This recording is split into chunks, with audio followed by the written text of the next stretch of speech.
வணக்கம் நண்பர்களே, நான் உங்க பிரேம் பேசுறேன். நிறைய பேரோட கேள்வி இதுவா தான் இருக்கு. ஏதோ பிறந்த கண்ணுக்குட்டி மாதிரி அவுத்து விட்டா தங்கம் அப்படியே மார்க்கெட்டை திறந்த வேகத்து இந்த வேகம் ஓடுது, எங்க தான் இது நிக்க போகுது அப்படிங்கிற ஒரு கேள்வி இருக்கு. காரணம் காஸ்கோவில் நம்ம அந்த வீடியோ போட்டோம், ப்ரைஸ் கேல்குலேஷன் அந்த டிஃப்ரென்ஸ் போட்டோம். நிறைய பேர் கேட்டாங்க. நான் அதன் பிறகு அந்த காஸ்கோவில் போய் பார்த்தேன், இல்லவே இல்லை. ஈவன் நாங்கள் வந்து முதல் நாள் எடுத்துகிட்டு மறுநாள் போய் பார்த்தோம், அப்போயுமே இல்லை. ஏன்னா வந்து அவ்வளோ சீக்கிரமாக தங்கம் வந்து மூவ் ஆகிட்டே போயிட்டு இருக்கு மார்க்கெட்டில். இதுதான் நிதர்சன உண்மையாக இருந்துக்கிட்டு இருக்கு. ஏன் இவ்வளோ பெரிய டிமாண்ட் வந்து இப்போ திடீர்னு கிரியேட் ஆகிருக்கு? ஒரு ட்ரை அவுன்ஸ் ஒரு $3000-3500 பார்த்த மாதிரி இருக்குது. இன்றைக்கி பார்த்தீங்கன்னா $4200 தாண்டிடுச்சு. எப்போ அந்த ஒரு கரெக்ஷன் எப்போ நடக்கும் தெரியல, அது ஏறிட்டே போயிட்டு இருக்கு. நிறைய பேரோட கேள்வி என்ன இருக்குன்னா, இது இங்கேருந்து எங்கே போகும்? $5000 இன்னும் 1 இயர்க்குள்ளே வந்து தொற்றுமா ஒரு ட்ரை அவுன்ஸ்? ஸோ வாங்கி வச்சா நம்ம அதில் ஒரு 25% ரிட்டர்ன் பார்க்க முடியுமா? இந்த கரெக்ஷன் சொல்கிறாங்களா, அது எப்போ நடக்கும்? இல்லை இங்கேருந்து இறங்குமா? இல்லை ஏன் இவ்வளோ ஏறுது? இந்த மாதிரி நிறைய தங்கத்தை ஒட்டி நிறைய கேள்விகள் வந்து வந்துட்டு இருக்கு. இன்னொரு கொஸ்டின் இருக்குது, நம்ம மக்கள் நிறைய வந்து தங்கத்தில் இன்வெஸ்ட் பண்ணுறாங்க. இது எல்லாமே இந்த துறையில் எக்ஸ்பர்ட் கொண்டு விவாதிக்க போகிறோம். உங்கள் எல்லாருக்குமே மிகவும் பரிச்சயமான ஒரு நபர் தான் வந்து பேச போகிறாங்க. நம்ம தமிழ்நாட்டை சேர்ந்த முத்துராமன் ஐயா. இங்கே வந்து ஆரம் பொட்டிக்னு நியூஜெர்சியில் எடிசனில் வந்து நடத்திக்கிட்டு இருக்காங்க. உங்கள் எல்லாருக்குமே தெரிஞ்சிருக்கும். இன்றைக்கி இந்த கேள்விக்கெல்லாம் ஐயாட்டேருந்து பதில் தெரிஞ்சுக்க போகிறோம். மிக முக்கியமாக ஐயா ஏற்கனவே சொன்ன அந்த ப்ரிடிக்ஷன் அப்படியே பக்காவாக வந்து உட்காந்துச்சு. நம்ம பழைய வீடியோ ஐயா சொல்லியிருந்தாங்க, நீங்கள் வேணால் பாருங்கள், 2026 மத்தியில் இந்த விலை வரும்னு. அது ரொம்ப சீக்கிரமாக வந்துச்சு. இன்னும் ஐயாட்ட கேட்கும்போது இன்னும் நிறைய விஷயம் வந்து நமக்கு தெரிய வரும். ஸோ வாங்க வீடியோக்குள்ளே போகலாம். அடுத்த கேள்வி என்ன இருக்குன்னா, என்னை பொறுத்த வரைக்கும் ஏற்கனவே ஏறினது கொஞ்சம் இறங்கியிருக்கு, இப்போ திரும்ப ஏற போகுது. ஸோ தங்கம் வாங்குறதுக்கு எனக்கு ஒரு சரியான ஒரு சந்தர்ப்பமாக இருக்கலாம். 2025 நிச்சயமாக இது $3000ங்கிறது ஒன்றும் சந்தேகம் இல்லாமல் போகும். இந்தியாவில் பார்த்தீங்கன்னா 1 கிராம் 10,000 ரூபா போகும் அப்படின்னு சொல்கிறாங்க. அதில் வந்து எந்த மாற்றம் இருக்காது. நிச்சயமாக இந்த வருஷ முடிவுக்குள்ளே இந்திய ரூபாயில் 10,000 ரூபா போகும். அவுன்ஸில் பார்த்தீங்கன்னா $3000 எந்தவித இதுவும் இல்லாமல் 3000க்கு மேலே போனால் அப்புறம் அது ஒன்றும் இது கிடையாது. பட் 3000ங்கிறது உறுதியாக நிச்சயமாக இது வந்து 3000 டச் பண்ணும். ஐயா வணக்கம், மிக நன்றி இந்த நேரத்தில் எங்களோட வந்து ஜாயின் பண்ணிக்கிறது. ஏன்னா வந்து தங்கம் அந்த ஓட்டம் ஓடிட்டு இருக்கு. நிறைய பேர் வந்து கேட்டது வந்து கோல்டு எக்ஸ்பர்ட் யாராவது கூப்பிட்டு இதை பற்றி விவாதம் பண்ணுங்கள். மிக முக்கியமாக வந்து உங்கள் நேம் தான் நிறைய பேர் சொல்லியிருந்தாங்க. ஸோ அதுக்கு தான் வந்து இன்றைக்கி மிக முக்கியமாக, அதுவும் தீபாவளி வரப்போகிற நேரத்தில் இது ஒரு பிரதானமான ஒரு பேசும் பொருளாக இருக்குது. வாங்க விவாதிப்போம். வணக்கம் ஐயா. வணக்கம் பிரேம். இந்த நேரலை மூலமாக உங்களை சந்திப்பதில் மிக்க மகிழ்ச்சி. தீபாவளி வந்துருச்சு, அனைவருக்கும் தீபாவளி வாழ்த்துக்கள். தங்கம் இப்போ ராக்கெட்டை விட தங்கம் விலை வேகமாக மேலே ஏறிட்டு இருக்கு. எல்லாம் தீபாவளிக்கு பொதுவாக ராக்கெட்டு தான் மேலே போகும். இப்போ அதெல்லாம் மீறி தங்கம் மேலே போயிட்டு இருக்கு. இன்னமுமே தங்கம் வந்து மேலே போறதுக்கான வாய்ப்பு நிறைய இருக்கு. ஆமாயா, இந்த வார்த்தை வந்து நீங்க இப்ப மட்டும் இல்ல, கடைசி ஒரு வீடியோல வந்து ரொம்ப ப்ரிசைஸா சொல்லியிருந்தீங்க. அதே மாதிரி உங்களோட ஆர்டர் வந்து 100% வந்து பளிச்சு இருந்தது. ஒருத்தவங்க வந்து இன்னைக்கு மெசேஜ் பண்ணியிருந்தாங்க. ஷார்ட்ஸ் ஒன்று போடும்போது அதில் கீழே மெசேஜ் பண்ணியிருக்காங்க. அந்த வீடியோ பார்த்து நாங்கள் வந்து 2 வாங்கி வச்சுருந்தோம். இன்றைக்கி வந்து எங்களுக்கு வந்து $4000 வந்து லாபம். ஏன்னா நம்ம அந்த வீடியோ போடும்போது ஆல்மோஸ்ட் வந்து ஒரு 3000 தொட்டிட்டு இருந்தது. நீங்கள் ஆனால் ரொம்ப தெளிவாக வந்து சொல்லியிருந்தீங்க, இது ரொம்ப கான்ஃபிடென்ட். ஏன்னா சில நேரங்களில் இந்த மாதிரி ஆர்டர் சொல்லும்போது இப்போ எங்களை மாதிரி ஆளுங்களுக்கு அந்த அளவுக்கு எங்களால் கணிக்க முடியாது. நாங்கள் சொல்லும்போது தொடும் தொடாமல் இருக்கும், பட்டும் படாமல் போகும். ஆனால் நீங்கள் உடச்சி பேசியிருந்தீங்க. ஆனால் நிறைய பேருக்கு லாபம் கிடச்சி. ரொம்ப நன்றி அதுக்கு. அதான் நான் இப்போவும் சொல்கிறது, தங்கம் இன்னும் மேலே போகும். அது தங்கம் வாங்கணும்னு நினைக்கிறவங்க நகையை வாங்குறதுக்கு இப்போ வந்து சரி, இப்போ இன்னும் கொஞ்ச நாளில் எப்படி டிசைன் எப்படி மாறுது, பிள்ளைங்களுக்கு எப்படி பிடிக்குது என்னங்கிறத விட தங்கம் வாங்கி வச்சுட்டா நிச்சயமாக இப்போ நம்ம பேசிக்கிட்டு இருக்கப்ப 4300 ட்ரை அவுன்ஸ் பிரீமியத்தோட சேர்த்து இது நிச்சயமாக இந்த டிசம்பருக்குள்ள இது $4500 போகும், உறுதியாக போகும். 4800 4900 ஒரு பிரேக் ஸ்டாக்னன்ட் ஆகும் அப்படின்னு வல்லுநர்கள் கணிக்கிறாங்க. அது வந்து இந்த 26 கடைசியில். ஸோ அதனால இப்போதைக்கு நமக்கு 25 முடிவில் நிச்சயமாக இது வந்து $4500 போகும். நகையை விட்டுருங்க, நகை நமக்கு இப்போ தேவையில்லை. தங்கம் வாங்கி வைக்கணும்னு நினைக்கிறவங்க ஒரு நிமிஷம் பேசிட்டு இருக்க. இப்போ எனக்கு ஃபோனில் நிறைய என்கொயரிஸ் வருது. என்னங்க ஒரு அவுன்ஸ் என்ன விலை சொல்லுவேன். ஆனால் அவங்க சொல்லுவேன், இப்போதைக்கு தாங்க இந்த விலை, இந்த நிமிஷத்துல தான் இந்த விலை, அடுத்து இன்னும் 1 மணி நேரத்தில் என்ன ஆகுதுன்னு யாருக்குமே சொல்ல முடியாது. இந்த மாதிரி சூழ்நிலையில மார்க்கெட்டில் தங்கத்துக்கு ரொம்ப ரொம்ப டிமாண்டு. எங்கேயுமே இப்போ நியூயார்க்ல எல்லாம் பார்த்தீங்கன்னா தங்கமே இல்லைங்கிறாங்க. பெரிய பெரிய டீலர்ஸ் எல்லாம், பெரிய ஹோல்சேல் டீலர் அவர்கிட்ட வந்து 1 ounce பாரே இல்லை அப்படிங்கிறாரு. அவ்வளவுக்கு டிமாண்ட் ஆகி போச்சு. ஆமாம், உண்மைதான். கண்கூடாவே நாங்களும் பார்க்குறோம். பல இடங்களில் போகும்போது வந்து அங்கே தங்க பார் வந்து கிடைக்கிறதே இல்லை. ஸோ 1 ounce பார். ஸோ அந்த டிமாண்ட் இருக்குது, அதனால தான் வந்து தொடர்ந்து ஏறிக்கிட்டே இருக்குங்கிறதா மார்க்கெட்டோட பார்வையாக இருக்குது. நீங்கள் சொன்னதும் அதுவும் கண்டிப்பாக வந்து உங்களை டிரான்ஸ்பரண்ட்டாக நீங்கள் சொன்னதுக்கு வந்து பாராட்டேன். ஏன்னா வந்து இல்லை இப்போ நகையெல்லாம் வாங்கி வைங்கன்னு சொல்லாமல் உண்மையாக உடச்சி பேசுனீங்க. இப்போ பாரா சப்போஸ் நகை வந்து காலத்துக்கு ஏற்ற மாதிரி அதுக்கான டிசைன் மாற்றம் ஏற்படும். உங்களுக்கு இப்போ கண்டிப்பாக வாங்கினா நகை வாங்க, பட் லாங் டேர்ம் பார்க்கும்போது அந்த நகை வந்து உங்களோட சங்கதிகளுக்கு அது பழைய நகையாக படும். அதே நேரத்தில் நீங்கள் தங்கமாக வந்து இந்த மாதிரி வாங்கி வைக்கும்போது பாரா காயினோ புல்லியன்ஸ் இந்த மாதிரி வாங்கி வைக்கும்போது அது அவங்களுக்கு ஒரு இன்வெஸ்ட்மெண்ட்டாக இருக்கும் அப்படிங்கிறது நல்லா சொன்னீங்க. ஸோ அந்த மாதிரி கரெக்ஷன் ஏற்படும். கரெக்ட், எப்பயுமே வந்து ஹவுசிங் மார்க்கெட்டோ ஸ்டாக் மார்க்கெட்டோ இல்லை கோல்டு மார்க்கெட்டோ வந்து தொடர்ந்து ஏறிட்டே போகுது. ஏற்றத்தில் ஒரு கரெக்ஷன் இருக்கும். பட் நம்ம கோல்டை பார்க்கும்போது ஒரு லாங் டேர்மாக பார்க்கும்போது அது எங்கேயுமே வந்து பல பேருக்கு வந்து ஒரு நஷ்டத்தை தந்ததாக இருக்கவே இருக்காது. ஸோ அப்படி இருக்கும்போது 2026 எட்ஜில் ஒரு கரெக்ஷன் இருக்கும், இல்லை 2026 மத்தியில் ஒரு கரெக்ஷன் இருக்கும் அப்படிங்கிறது தான் தெரிய வருது இல்லையா? ஆமாம் ஆமாம். இப்போது ஏறுறதுக்கு வந்து பல காரணம் சொல்கிறாங்க. இப்போ கவர்மெண்ட் வந்து ஷட் டவுன் ஆகியிருக்காங்க, அது ஒரு காரணம் சொல்கிறாங்க. இன்னும் நிறைய கவர்மெண்ட்ஸே வந்து தங்கத்தில் வந்து முதலீடு செய்கிறாங்க, அது ஒரு காரணம் சொல்கிறாங்க. டிமாண்டு அது ஒரு காரணம் வந்து சொல்கிறாங்க.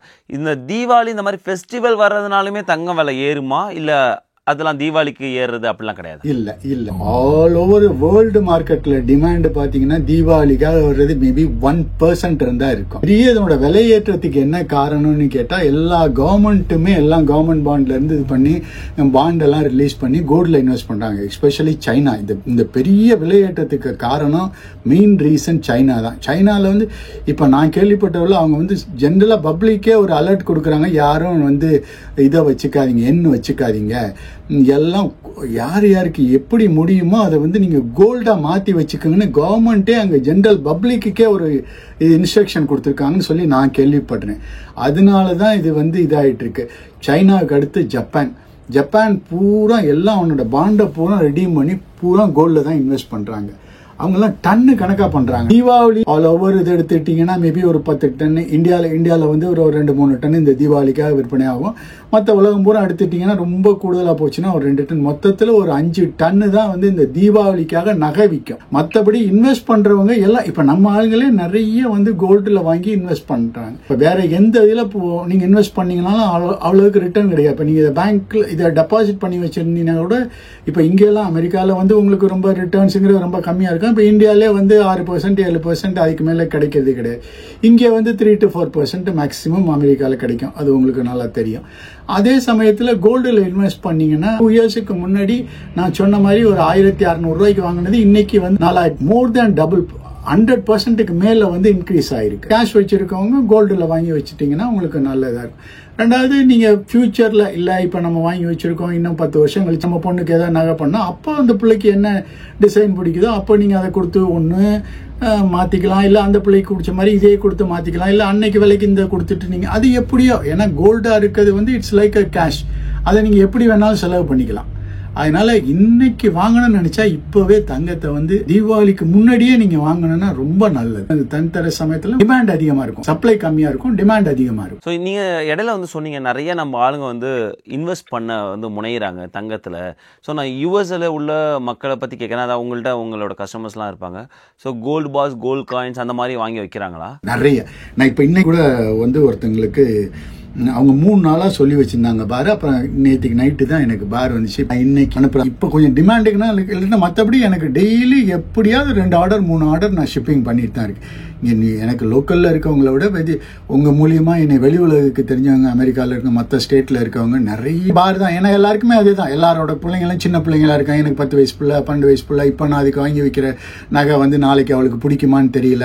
அதனால நான் நல்லா தங்கத்தை வாங்கி வச்சுங்க அப்படின்னு சொல்லி இப்போ தங்கம் நிறைய வாங்குறாங்க. நிறைய இன்வெஸ்ட்மெண்ட் ரீசனுக்கு நிறைய நம்ம ஆளுங்க நிறைய தங்கம் வாங்குறாங்க. பல வீடியோவே நானும் சொல்லியிருக்கேன். அந்த இன்வெஸ்ட்மெண்ட் ஸ்ட்ராட்டஜி, எங்களோட இன்வெஸ்ட்மெண்ட் ஸ்ட்ராட்டஜினும் ஒரு போர்ஷன் வந்து கோல்டுங்கிறது எனக்கு ஒரு சேஃப் இன்வெஸ்ட்மெண்ட்டாக இருக்கும். நம்ம மக்கள் நிறைய பேர் அதை பண்ணுறாங்கும் போது ரொம்ப சந்தோஷம். ஏன்னா வந்து நம்ம பார்த்துக்கிட்டு இருக்கோம் அது எப்படி ஒரு ரிட்டர்ன் வந்து கொடுத்துக்கிட்டு இருக்கு அப்படின்னு. அட்லீஸ்ட் இங்கேருந்து 4000 வாங்கினா இன்னும் ஒரு வருஷத்தில் 5000 போனாலும் இங்கேருந்து பார்க்கும்போது 20-25% வந்து ரிட்டர்ன் இருக்குது நமக்கு. ஸோ அப்படி இருக்கும்போது நல்லா தெரியுது. ஸோ இப்போ தீபாவளிக்காக புது டிசைன்லாம் நகை வந்திருக்காயா? கொஞ்சம் வந்திருக்குங்க. இது டேரிஃபுங்கிறதுனால ரொம்ப அதிகமாக கொண்டு வர முடியல. இருந்தாலும் வந்திருக்கு. நான் ஏற்கனவே சொன்ன மாதிரி அந்த 10% கட்டி எடுத்து கூட என்னோட லாபத்துல இருந்து குறைச்சிக்கிட்டு இப்போதைக்கு நான் டாரிஃப் இல்லாம அதோட இன்னும் சரி தீபாவளிக்கு அதுல இருந்து கூட ஒரு 2% ஒரு பெரிய இது கிடையாது. இருந்தாலும் எல்லாரும் வந்து தீபாவளிக்கு ஒரு ஆஃபர், தீபாவளி டிஸ்கவுண்ட் அப்படின்ற சொல்ல ஒரு இதுக்காக நான் அந்த அடிஷனல் இல்லாம அனதர் ஒரு 2% வேல்யூ அடிஷனல் மேக்கிங் சார்ஜ்ல ஒரு 2% கம்மி பண்ணி கொடுக்குறேன். ஸோ தீபாவளிக்காக 2% டிஸ்கவுண்ட்டும் போட்டிருக்கீங்க. ஆமா அது ஒரு பெரிய எஃபெக்ட் இல்லை. இருந்தாலும் நம்ம கஸ்டமருக்கு கேட்குறாங்க ரொம்ப பேர் எங்க தீபாவளிக்கு என்ன ஆஃபர்னு சொல்லிட்டு அவங்கள்ட்ட வந்து இல்லைன்னு சொல்றதை விட இல்லைங்க ஒரு 2% இருக்கு. ரொம்ப சந்தோஷமான விஷயம் தான். 2% போது நமக்கு வந்து அது ஒரு பெரிய அமௌண்ட் தான். கிளியரா புரியறதுக்காக கேட்கறேன். இது வந்து நகையில தான் இல்லையா? நம்ம கோல்டு பார் வாங்கும்போது அதுல எந்த டிஸ்கவுண்ட் கிடையாது. இது நகையில தான், ஜுவல்லரியில தான். இப்போ கோல்டு பார் வாங்குனீங்கன்னா அது நீங்க வந்து அனுப்பிடுவீங்க. நீங்க இப்போ வெளியே எந்த ஸ்டேட்ல இருந்தாலுமே வந்து அனுப்பிடுவீங்க. டாக்ஸ் வந்து மேக்ஸிமம் ஸ்டேட் கிடையாது. இப்போ நியூ ஜெர்சிலுமே சேல்ஸ் டாக்ஸ் கிடையாதுல்ல, பார் கிடையாது. ஸோ அதனால அதை பத்தி எனக்கு வந்து ஒரி பண்ண வேண்டிய அவசியம் இல்லை.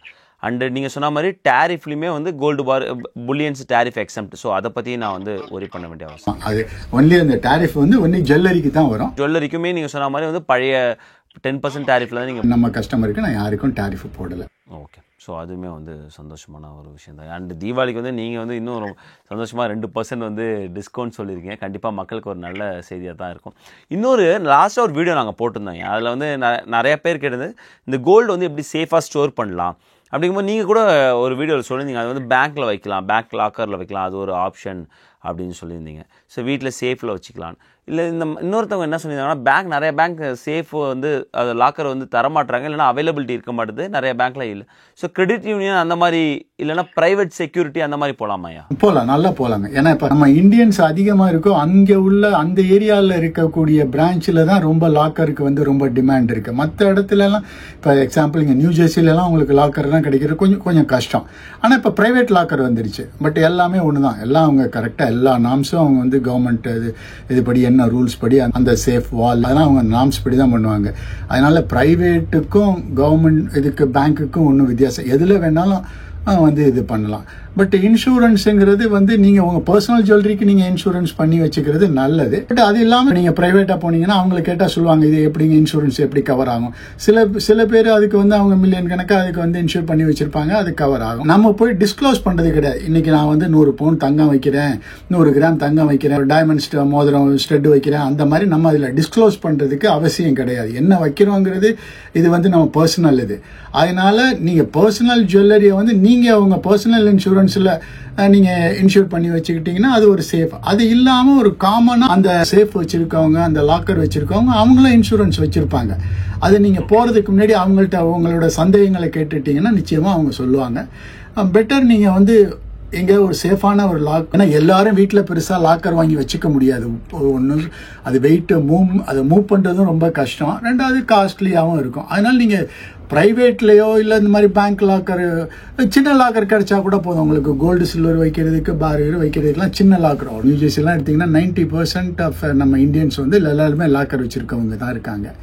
ஸோ அந்த மாதிரி இடத்துல எல்லாம் போய் லாக்கர் கேட்டிங்கன்னா அவங்க இல்லைன்னு சொல்லிடுவாங்க. அது நீங்கள் கொஞ்சம் வேற ஸ்டேட்டில் இப்போ உங்கள் மாதிரி இடத்துல எல்லாம் உங்கள் இதில் எல்லாம் கொஞ்சம் நம்ம இந்தியன்ஸ் பாப்புலேஷன் கம்மியாக தான் இருக்கும். அங்கே வந்து ஈஸியாக கிடைக்கிறதுக்கான வாய்ப்புகள் இருக்கு. சூப்பர். ஏன்னா வந்து நிறைய பேர் இப்போ இன்வெஸ்ட் பண்ணுறதுனால இந்த கேள்வி வந்துட்டே இருக்குயா. முன்னாடியே வந்து இதுக்கான தேவை இல்லாமல் இருந்தது.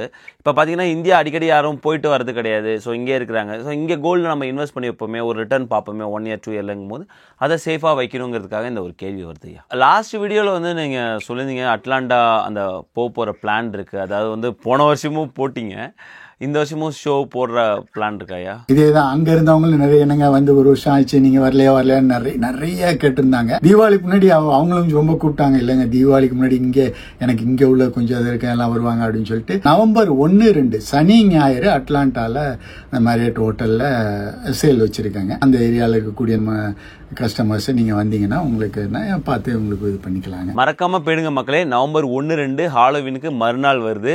சூப்பரா வந்து ஐயா வந்து எக்ஸ்பிளைன் பண்ணுவாங்க. நீங்க போய் ஐயாட்ட பேசுனீங்கனால ஒரு பாசிட்டிவ் வைப் வரும். நீங்க போய் நேர்ல போய் மீட் பண்ணுங்க. கண்டிப்பா சான்ஸ் இருக்கும்போது அட்லாண்டால நடக்குது. அந்த எல்லா தகவல்களும் உங்க ஸ்கிரீன்லயும் பார்க்க முடியும், டிஸ்கிரிப்ஷன்லையுமே கொடுத்துடுறோம். கண்டிப்பா வந்து அந்த ஷோ நல்லா வெற்றி பெற வாழ்த்துக்கள் ஐயா. தேங்க்யூ ஐயா. மீண்டும் ஒரு முறை நன்றி. ஏன்னா வந்து கடைசியா நீங்க சொன்ன ப்ரெடிக்ஷனால நிறைய பேர் வந்து பயன் அடைஞ்சிருக்காங்க. அதுக்காக நன்றி. இப்பயுமே கிளீனா சொன்னீங்க. அதாவது நீங்க வந்து மேம்படுத்தியும் சொல்ல, இதை கீழேயும் சொல்ல, கரெக்டா சொன்னீங்க. இவ்வளவுதான்ப்பா போகும், அப்புறம் ஒரு கரெக்ஷன் நடக்கும், இதெல்லாம் காரணமா இருக்கு ஏன் ஏறுறதுக்கு அப்படின்னு வந்து சொல்லியிருந்தீங்க. நம்ம மக்கள் வந்து நிறைய வந்து தங்கத்தை இன்வெஸ்ட் பண்ணியிருந்தாங்க அப்படின்னு காமிச்சிருந்தீங்க. ரொம்ப ரொம்ப நன்றி இவ்வளோ தகவல் வந்து சொன்னதுக்கு. உங்களுக்கு தீபாவளி நல்வாழ்த்துக்கள். நன்றி பிரேம். அனைவருக்கும் தீபாவளி நல்வாழ்த்துக்கள். வரப்போகும் தீபாவளி எல்லாரும் எல்லா வளமும் பெற்று நீண்ட ஆயுளோடும் நிறைந்த செல்வத்தோடும் நன்கு வாழ எல்லாம் வல்ல இறைவனை பிரார்த்திக்கிறேன். நன்றி. நன்றி.